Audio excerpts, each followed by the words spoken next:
যুদ্ধবিরতির মেয়াদ শেষ হওয়ার ঠিক একদিন আগে আলোচনায় বসতে যাচ্ছে ইরান আমেরিকা।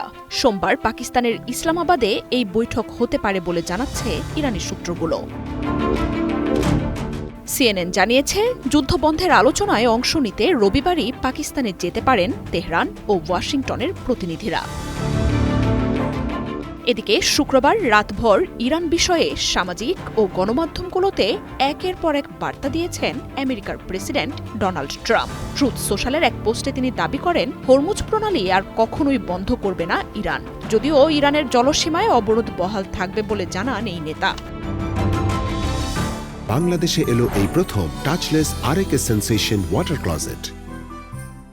এর পরপরই ইরান জানায়, যুদ্ধবিরতি পর্যন্ত হরমুজ খোলা রাখা হবে, তবে আমেরিকা অবরোধ চালিয়ে গেলে প্রণালীটি আবারও বন্ধ করে দেওয়ার হুঁশিয়ারি দেন পার্লামেন্ট স্পিকার বাঘের গালিবাফ।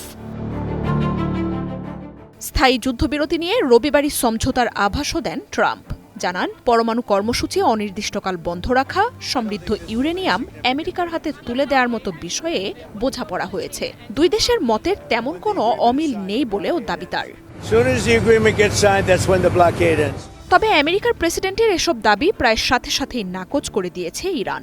বিশেষ করে পরমাণু বিষয়ে এখনও কোনো সমঝোতা হয়নি বলেও জানাচ্ছে দেশটি।